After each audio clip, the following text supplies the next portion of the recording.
Welcome to your AI deep dive. Oh, cool. Yeah, so we're going to be going kind of beyond the buzzwords today, Okay. and we're going to be using a book as our springboard, so to speak. Right. And the book is called Artificial Intelligence for Dummies by John Mueller and Luca Massaron.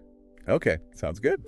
And this isn't about, robots taking over or any of the kind of Yeah. scary stuff, right? This is really about understanding Yeah. a technology that is shaping your world right now, whether you realize it or not. Uh-huh. So think you know AI. Yeah. Let's see if this deep dive changes your mind. Okay. So the book kind of cleverly starts by dismantling that Hollywood image of AI. Right. Yeah. You know? It's like the Terminator. Not about, recreating the human mind, Mhm. but it's more about pinpointing specific mental processes Yeah. and teaching machines to mimic them, Yeah. even if imperfectly. That's a good way to put it. It's Yeah. like almost like AI is a caricature artist, Yeah, exaggerating certain features of intelligence, yeah. while others are completely missing. I like that, yeah. The book breaks down intelligence into different categories. Yeah, Like logic, spatial reasoning, language. right. And it makes you realize how diverse human intelligence really is. And how hard it must be to replicate. Exactly. Like, take the Turing test, for Yeah. example. Yeah. This classic benchmark where a machine tries to convince a human it's also human. Right, right, But passing the Turing test isn't about genuine understanding. right. It's more about cleverly mimicking human responses. So it's like a really advanced chatbot, but not necessarily a thinking, feeling being. Right, exactly. Which reminds me, the book categorizes AI in a way that really clicked for me. Okay. Acting humanly, Yeah. thinking humanly, Okay. thinking rationally, Uh-huh. and acting rationally. Okay, what's the distinction there? Well, that's what I was hoping you could tell us. Oh, sure. Well, the book highlights that today's AI excels at acting rationally, meaning it can process information and make decisions based on pure logic and data Okay. to achieve a goal. Okay.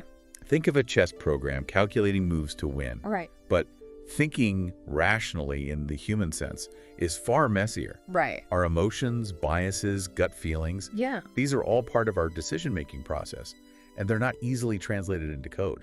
Yeah, that makes me think about all the data being collected on us constantly. Right, yeah. The book talks about this data explosion Yeah. and how it's basically rocket fuel for AI development. Yeah. Is that because more data leads to more rational thinking for machines? Well, it's more about providing the raw material for AI systems to learn and identify patterns. Okay. The more data an AI has, the better it can understand and predict trends. Okay. Think of it this way. If you're trying to learn a language, the more books you read and conversations you have, Yeah. the more fluent you become. Right. So data is like AI's language immersion program. That's a great analogy. But that raises a question. Okay. With all this data floating around, how does that impact me Yeah. on a practical level? That's where the book gets really interesting. It points out that you're interacting with AI every day, probably without even realizing it. Okay. Think about those personalized recommendations you see online, Right. or the spam filter that keeps your inbox clean. Yeah, yeah. Even those silly face filters on your phone. Uh-huh. Those are all powered by AI algorithms trained on mountains of data. That's a good point. It's easy to think of AI as something futuristic, but it's already Yeah, woven into the fabric of our digital lives. right. I'm also curious about the book's mention of AI in healthcare. It's a fascinating area with huge potential. Imagine AI analyzing medical images to spot diseases earlier than human eyes can, Oh, wow. or personalizing treatment plans based on your unique genetic makeup.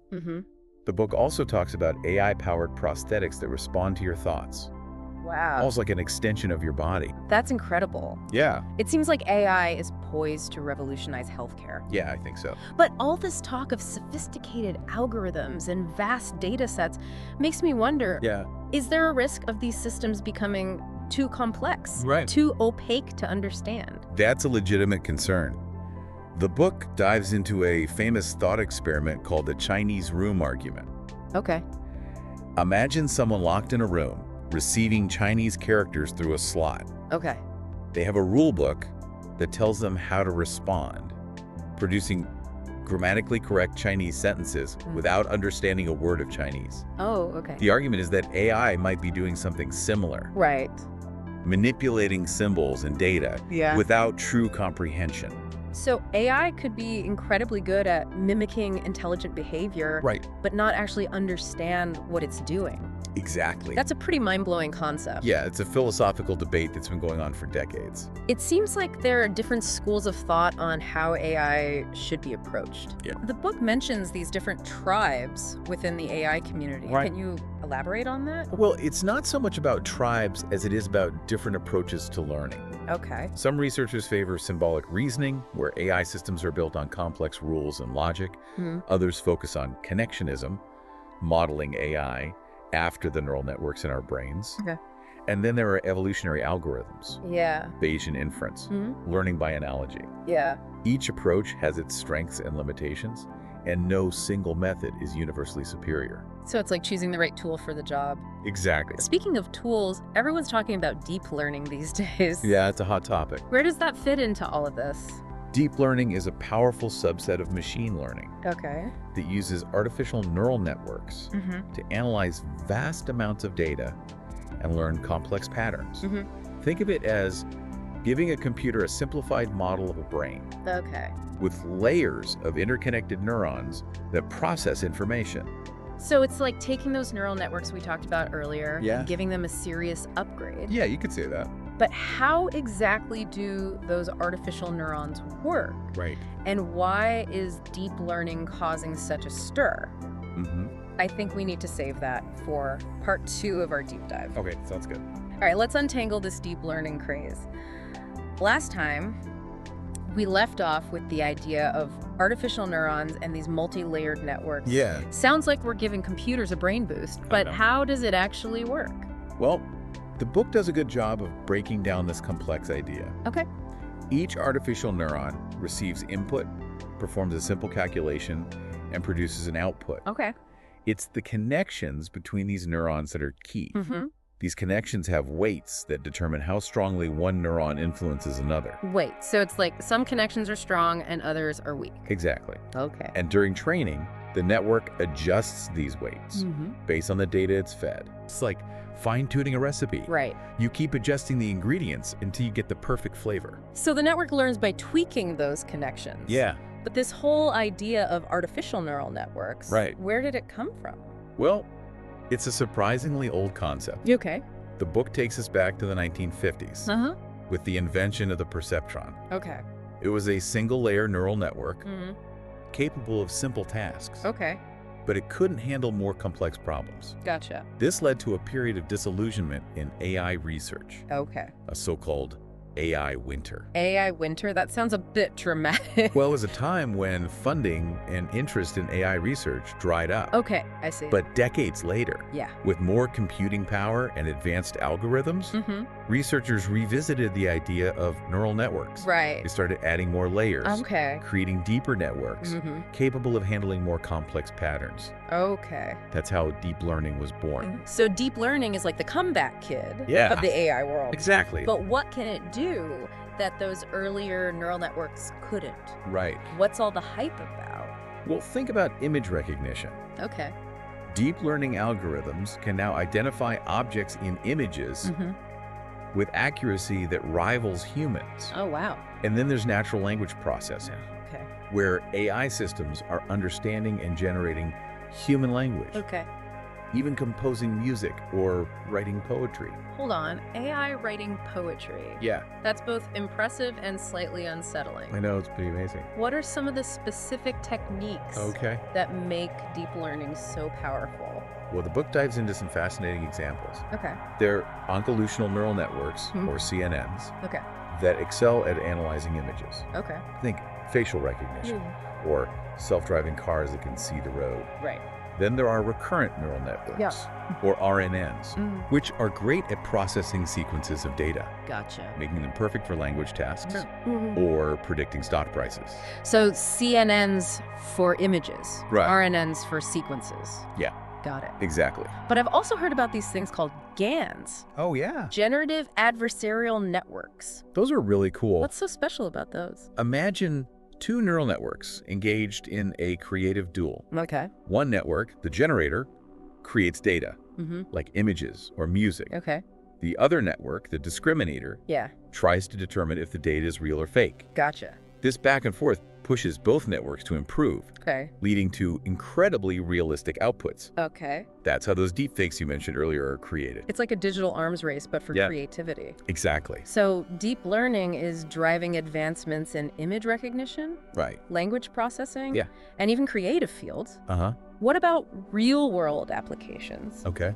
beyond the tech world? Well, deep learning is revolutionizing industries, from healthcare to finance. Imagine doctors using AI to diagnose diseases earlier and more accurately, Okay. or personalized treatment plans tailored to your specific genetic makeup Great. in finance. Yeah. Deep learning is being used for fraud detection, Yeah. risk assessment, Uh-huh. and algorithmic trading that reacts to market changes in milliseconds. Oh, wow. And of course, there's the ongoing development of self-driving cars, Right. which rely heavily on deep learning to navigate and make decisions in real time. It sounds like deep learning is touching every aspect of our lives. Yeah, it's pretty pervasive. But with all this power, Right. doesn't it also come with potential downsides? That's a good question. We talked about AI being a reflection of our own intelligence. Right. So wouldn't deep learning inherit our limitations or even amplify them? That's a crucial point, and one the book doesn't shy away from. Okay. Deep learning systems are only as good as the data they are trained on. Mm-hmm. If the data is biased or incomplete, the AI system will reflect those flaws, Right. potentially leading to unfair or discriminatory outcomes. So it's not just about building powerful AI systems. Yeah. It's about ensuring those systems are trained on diverse, Yeah. unbiased data Uh-huh. and used responsibly. Exactly. It feels like we're standing at a crossroads with AI and deep learning poised to reshape our world. Yeah. It's an exciting but also a bit uncertain time. What does the book say about the future of this technology? Right. Will AI become a force for good or something we need to be wary of? Looks like we have one more part of this deep dive to go. Okay, looking forward to it. We've covered a lot of ground in this deep dive, you Right. know, from those early perceptrons to the kind of mind-bending capabilities of deep learning. It's been quite a journey. But what does it all mean for us? Right. You know, for us humans, Yeah. is AI a threat? Is it a tool? Or is it something else entirely? Well, the book makes this compelling argument. Okay. For seeing AI not as a replacement for humans, but as a powerful amplifier of our potential. I like that. Yeah. It's not about humans versus machines. Right. But about, finding ways to collaborate and leverage AI to improve our lives. Exactly. But how does that actually work? Well, think about all the tasks that are repetitive, Okay. time-consuming, or even dangerous for humans. Right. AI can automate those, freeing up our time and energy Okay. for things that require those uniquely human skills, Yeah. like creativity, empathy, critical thinking. And so instead of fearing job losses, we should be thinking about how AI can create new opportunities, allowing us to focus on work that's more meaningful. Right, exactly. And fulfilling. Yeah. Right. Imagine doctors being able to spend more time with their patients. Okay. Because AI is handling the administrative tasks and analyzing the medical data. That makes sense. Or architects using AI to design more sustainable, efficient buildings. Pushing the boundaries of creativity. It's exactly. Right. Yeah. It's like AI taking care of the tedious stuff so we can focus on the big picture thinking Right. and problem solving. Yeah. But to ensure that this collaboration benefits everyone, Yeah. we need to talk about ethics. Right? Absolutely. How do we make sure AI is used responsibly Right. and doesn't perpetuate existing biases or inequalities? Yeah, the book really emphasizes the importance of aligning AI development with human values. Okay. This means building AI systems that are transparent, accountable, and fair, Right. ensuring they don't discriminate or harm individuals or groups. So it's not just about making AI smarter, Yeah. but also about making it more ethical. Exactly. It seems like there's this growing awareness of these issues, Yeah. but how do we translate that awareness into concrete action? Well, it starts with education and engagement. Okay. We need to understand how AI works, its potential benefits and risks, Right. and how it's already impacting our lives. Right. We also need to advocate for policies that ensure AI is developed and used responsibly, with safeguards in place to protect our rights and values. It's a call to action for all of us. It is. You know, we can't just sit back and let the technology dictate the future. Right. We need to be active participants in shaping that future. Absolutely. I'm curious, what are some of the most exciting potential applications of AI that you see on the horizon? Oh, the possibilities are vast. Yeah. But one area that particularly fascinates me is the potential of AI in healthcare. Okay. Imagine personalized medicine tailored to your unique genetic makeup, Right. or AI-powered prosthetics that respond seamlessly to your thoughts. Yeah. There's also the potential for AI to accelerate scientific discovery, Wow. helping us find solutions to some of the world's most pressing challenges, like climate change and disease. It sounds like we're on the cusp of a new era where AI can help us solve problems that have long seemed intractable. An exciting time. But I'm also aware of the potential pitfalls. How do we guard against the unintended consequences of such powerful technology? That's the million-dollar question. Yeah. It requires ongoing dialogue, Okay. collaboration between experts from various fields, Mm-hmm. and a commitment to ethical principles. Mm-hmm. We need to constantly evaluate the impact of AI, identify potential risks, Okay.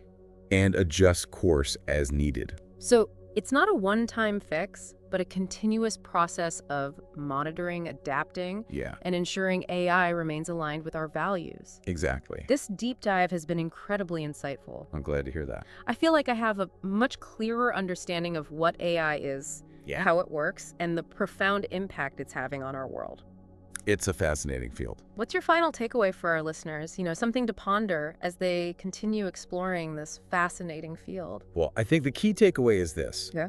The future of AI is not predetermined. Mm-hmm. It's a story we are writing together, Yeah, and each of us has a role to play. I like that. Ask questions, stay informed, and use your voice to ensure AI is a force for good in the world. That's a powerful message, I hope so. The power of AI is ultimately in our hands. It is. Thanks for joining us on this deep dive. It's been my pleasure. Until next time, keep exploring.